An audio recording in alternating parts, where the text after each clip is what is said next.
Hello everyone, welcome to Towards Goal vlog. Let's do ಈ ಥರ exam pad ಇರುತ್ತಲ್ಲ, ಇದ್ರ ಒಂದು ಲೆಂತ್ ಅಂದರೆ ರೆಕ್ಟ್ಯಾಂಗಲ್ ಶೇಪಲ್ಲಿ ಇರುತ್ತೆ. ಈ ಶಾರ್ಟ್ ಸ್ಪೇಸಿಗಿನ್ನ ಲಾಂಗ್ ಇದೆಯಲ್ಲ, ಈ ಶೇಪಲ್ಲಿ ಇಟ್ಕೊಬೇಕು. ನಿಮ್ಮ ಸಿಲ್ಕ್ ಥ್ರೆಡ್ ಯಾವ ಕಲರ್ ನಿಮಗೆ ಬೇಕು ಆ ಕಲರ್ ಎತ್ಕೋಬೇಕು. ಇದರಲ್ಲಿ ನೀವು ಅರೌಂಡು 30 to 40 ರೌಂಡ್ಸ್ ಮಾಡ್ಕೋಬೇಕಾಗುತ್ತೆ ಥ್ರೆಡ್ನ. ನೀವೆಷ್ಟು ರೌಂಡ್ಸ್ ಸ್ವಲ್ಪ ಜಾಸ್ತಿ ಮಾಡ್ಕೊತೀರಾ ಅಷ್ಟು ಚೆನ್ನಾಗಿ ಕೂಡ್ಕೊಳ್ಳುತ್ತೆ. ಸೊ ಇದರಲ್ಲಿ ಕೌಂಟಿಂಗ್ ವೈಸ್ ನಾನು ಅರೌಂಡ್ 30ನ ಮಾಡ್ಕೊಳ್ತೀನಿ. ಈ ಥರ 30ರಿಂದ 40 ಸ್ಟ್ರಿಂಗ್ಸು, ನಾನಿಲ್ಲಿ 40 ಸ್ಟ್ರಿಂಗ್ಸ್ ತೊಗೊಂಡಿದ್ದೀನಿ. ಏನಕ್ಕೆ ಅಂದರೆ ಹೊಸದಾಗಿ ಕಲಿತಾ ಇರೋದ್ರಿಂದ ನಿಮಗೆ ಅದು ಲೆಂತ್ ಜಾಸ್ತಿ ಬರಬೇಕು ಅನ್ನೋ ಇಂಟೆನ್ಷನಿಂದ ಅರೌಂಡ್ 40ನ ತೊಗೊಂಡಿದ್ದೀನಿ. ಈ ಟೈಪಲ್ಲಿದ್ದಾಗ ನಮ್ಮ ದಾರ ಇಲ್ಲಿ ಕಟ್ಟಾಗೈತಲ್ಲ, ಸೊ ಕರೆಕ್ಟಾಗಿ ಈ ಪಾಯಿಂಟಲ್ಲಿ ಇಟ್ಕೊಬೇಕು. ಈ ಎಡ್ಜ್ ಪಾಯಿಂಟ್ನ ಇಲ್ಲಿಗೆ ಜಾಯಿನ್ ಮಾಡ್ಕೋಬೇಕು. ಒಂದು ಸಿಸರ್ ಹೆಲ್ಪಿಂದ ಎಕ್ಸಾಕ್ಟಾಗಿ ಈ ಪಾಯಿಂಟಲ್ಲಿ ಕಟ್ ಮಾಡ್ಕೊಬೇಕು.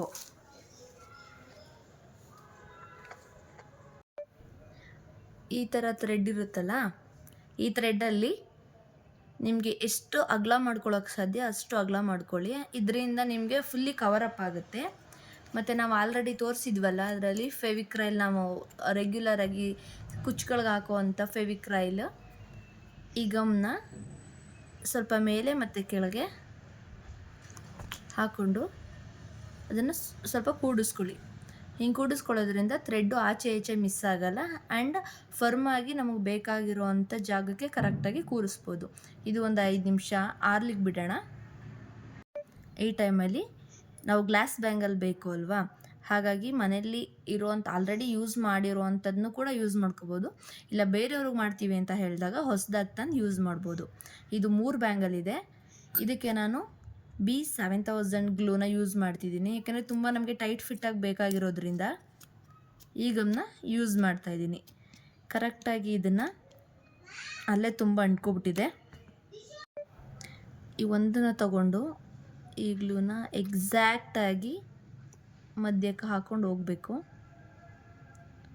ಸುತ್ತ ಹಾಕಬೇಕು. ನೀವು ಹೊಸದಾಗಿ ಸ್ಟಾರ್ಟ್ ಮಾಡ್ತಿದ್ರೆ ಕ್ಲೀನಾಗಿ ನೋಡಿಕೊಂಡು ಜಾಯಿನ್ ಮಾಡಿ. ಯಾಕಂದರೆ ಒಂದು ಸ್ವಲ್ಪ ಜಾಯಿನ್ ಮಾಡಿದ್ಮೇಲೆ ಒಂದು 5 ಮಿನಿಟ್ಸ್ ಇದು ಅಂಟ್ಕೊಳ್ಳಲ್ಲ.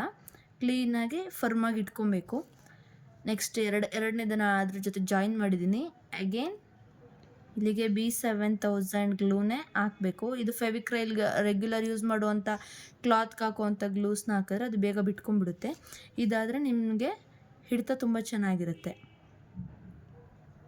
ಸ್ವಲ್ಪ ಹಿಂಗೆ ಹೋಲ್ಡ್ ಮಾಡಿ ಇಡಬೇಕು. ಆ್ಯಂಡ್ ಇದನ್ನಿಟ್ಟು ಒಂದು 5 to 10 ಮಿನಿಟ್ಸ್ ಆದಮೇಲೆ ಅದನ್ನು ಕರೆಕ್ಟಾಗಿ ಫರ್ಮಾಗಿ ಜಾಯಿನ್ ಆಗಿದೆಯಾ ಇಲ್ವಾ ಅಂತ ನೋಡಿಕೊಂಡು ಮಾಡಬೇಕಾಗತ್ತೆ. ಅದರ್ವೈಸ್ ಬಿಟ್ಕೊಳ್ಳೋಂಥ ಚಾನ್ಸಸ್ ಇರುತ್ತೆ. ಯಾಕಂದರೆ ಇದು ಅರೌಂಡ್ 1 ಡೇ ಬೇಕಾಗುತ್ತೆ ಕಂಪ್ಲೀಟಾಗಿ ಕೂಲಾಗಿ ಸೆಟ್ಲ್ ಆಗೋಕ್ಕೆ.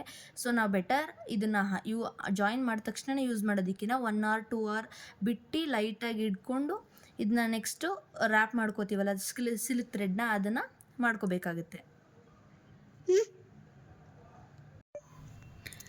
ಅರೌಂಡ್ 1/2 hour to 1 hour ಆದಮೇಲೆ ಈ ಫೆವಿಕ್ರೈಲ್ ಗ್ಲೂನ ಈ ಬೇಸ್ ಇದೆಯಲ್ಲ ಒಳಗಡೆ ಇಲ್ಲಿಗೆ ಹಾಕಿ ನಾವು ಇದಕ್ಕೆ ಗ್ಲೂ ಹಾಕಿಟ್ಟಿರೋದನ್ನ ಒಳಗಡೆ ಇಡಬೇಕು. ಹೀಗಿಟ್ಟಾದಮೇಲೆ ನಿಮ್ಮ ಲೆಫ್ಟ್ ಫಿಂಗರ್ನ ಇದ್ರ ಮೇಲೆ ಒಂದು ಕೈ ಇಟ್ಕೊಬೇಕು. ಯಾಕಂದರೆ ಇವಾಗ ಗ್ಲೂ ಹಾಕಿರೋದ್ರಿಂದ ಇನ್ನೂ ಹಸಿ ಇರುತ್ತೆ, ಕಿತ್ತು ಬರೋ ಚಾನ್ಸಸ್ ಇರುತ್ತೆ. ಇಲ್ಲಿ ಇರೋವಂಥ ಸ್ಟ್ರಿಂಗ್ಸ್ಗಳನ್ನ ಸ್ವಲ್ಪ ಸ್ಪ್ರೆಡ್ ಮಾಡ್ಕೊಬೇಕು. ಸ್ಪ್ರೆಡ್ ಮಾಡ್ಕೊಂಡು ಇಟ್ಕೊಂಡ್ರೆ ನಿಮಗೆ ಥ್ರೆಡ್ಸ್ ವೇಸ್ಟ್ ಆಗೋಲ್ಲ. ಇಲ್ಲಾಂದರೆ ಥ್ರೆಡ್ಸ್ ವೇಸ್ಟ್ ಆಗುತ್ತೆ. ಅಗೇನ್ ನೀವು ಇದಕ್ಕೇ ಬೇರೆದು ಹಾಕೋಬೇಕಾಗುತ್ತೆ. ಸೊ ನೋಡ್ತಾ ಇದ್ದೀರಾ ಅಲ್ಲ, ಇದು ಹೀಗಿದೆ. ಇದನ್ನು ಸ್ಟ್ರಿಂಗ್ಸ್ನ ಅಗಲ ಮಾಡಿ ಇಟ್ಕೊಂಡು ಜೋರಾಗಿ ಎಳಿಬಾರ್ದು. ಜೋರಾಗಿ ಟೈಟಾಗಿ ಎಳೆದ್ರೆ ಇದು ಕಿತ್ತು ಬರೋ ಚಾನ್ಸಸ್ ಇರುತ್ತೆ. ಸೊ ಹಾಗಾಗಿ ಲೈಟ್ ಪ್ರೆಸ್ ಮಾಡಿ ಇಟ್ಕೋಬೇಕು. ಈ ಸ್ಟ್ರಿಂಗ್ಸ್ನ ಸ್ವಲ್ಪ ಸ್ಪ್ರೆಡ್ ಮಾಡಿ ಇಟ್ಕೊಳ್ಳೋದ್ರಿಂದ ಸ್ಟ್ರಿಂಗ್ಸ್ಗಳು ವೇಸ್ಟ್ ಆಗೋದಿಲ್ಲ. ಒಂದು ರೌಂಡ್ನ ಮಾಡಿ ಇಲ್ಲಿಂದ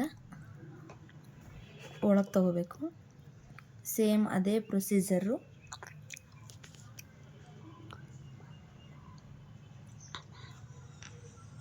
ಅದೇ ಪ್ರೊಸೀಜರ್ನ ಫಾಲೋ ಮಾಡಿಕೊಂಡು ಹಿಡ್ದಿರೋಂಥ ಕೈನ ಬಿಡಬೇಕು. ಇದು ಗ್ಲಾಸ್ ಬ್ಯಾಂಗಲ್ ಆಗಿರೋದ್ರಿಂದ ಸ್ವಲ್ಪ ದಟ್ಟವಾಗಿ ಹಾಕಬೇಕಾಗುತ್ತೆ. ತುಂಬ ಲೂಸ್ ಮಾಡ್ತು ಅಂತ ಅಂದರೆ ಒಳಗಡೆ ಇರುವಂಥ ಕಲರ್ಸ್ ಕಾಣಿಸ್ಬಿಡುತ್ತೆ. ಅದರ್ವೈಸ್ ನೀವು ಪ್ಲಾಸ್ಟಿಕ್ ಗ್ಲಾಸ್ನ ಯೂಸ್ ಮಾಡ್ತೀರಾ, ಪ್ಲಾಸ್ಟಿಕ್ ಬ್ಯಾಂಗಲ್ಸ್ನ ಯೂಸ್ ಮಾಡ್ತೀರಾ ಅಂದರೆ ನಾಟ್ ಟು ವರಿ, ಲೈಟಾಗಿ ಹಾಕ್ಕೊಂಡು ಹೋಗ್ಬೋದು.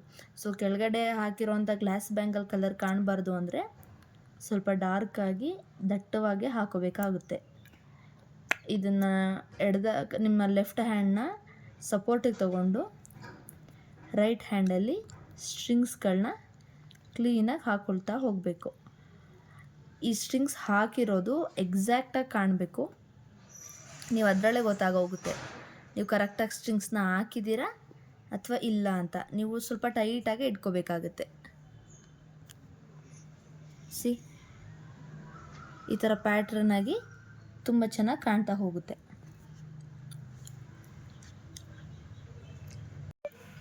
ಸೊ ಇದೇ ಪ್ಯಾಟ್ರನಲ್ಲಿ ನಾವು ಫುಲ್ ಬ್ಯಾಂಗಲ್ಗೆ ಹಾಕೋಬೇಕು. ಜಾಸ್ತಿ ಹಾಕಿರೋದ್ರಿಂದ ನಿಮಗೆ ಥ್ರೆಡ್ ಸಾಲಿಲ್ಲ ಅಂದರೆ ಅಗೇನ್ 35 to 40 ಸ್ಟ್ರಿಂಗ್ಸ್ನ ಹಾಕ್ಕೊಂಡು ಸೇಮ್ ಪ್ಯಾಟ್ರನಲ್ಲಿ ಹಾಕ್ಕೊಳ್ತಾ ಬರಬೇಕು.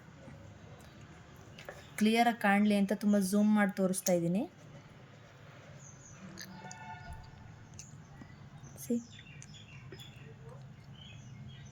ಹೀಗೆ ಇಟ್ಕೊಳ್ಳೋದ್ರಿಂದ ಸ್ಟ್ರಿಂಗ್ಸು ವೇಸ್ಟ್ ಆಗೋಲ್ಲ ಮತ್ತು ತುಂಬ ಪ್ಯಾಟ್ರನ್ನ ಕಾಣಿಸುತ್ತೆ ನಿಮಗೆ. ಅದು ಆ ಕ್ವಾಲಿಟಿ ಆಫ್ ಮೆಟೀರಿಯಲ್ ನಿಮಗೆ ಇದರಲ್ಲೇ ಗೊತ್ತಾಗುವಂಥದ್ದು. ಆ ಸ್ಟ್ರಿಂಗ್ಸ್ದು ಲೇಯರು ಯಾವ ಥರ ಪ್ಯಾಟ್ರನ್ನ ಕಾಣಿಸ್ತೈತೆ ನೋಡಿ. ಸೇಮ್ ಇದೇ ಥರ 2 ಬ್ಯಾಂಗಲ್ಗೆ ಮಾಡಿಟ್ಕೊಳ್ಳಿ. ನೆಕ್ಸ್ಟ್ ವ್ಲಾಗಲ್ಲಿ ಇದ್ರ ಮೇಲೆ ಯಾವ ಥರ ಡಿಸೈನ್ ಮಾಡ್ತೀನಿ ಅಂತ ನೋಡೋಣ. ಆ್ಯಂಡ್ ಯಾರ್ಯಾರು ಫಾಲೋ ಮಾಡಿಲ್ಲ ಪ್ಲೀಸ್ ಫಾಲೋ ಮಾಡಿ, ಸಬ್ಸ್ಕ್ರೈಬ್ ಮಾಡಿ. Thank you.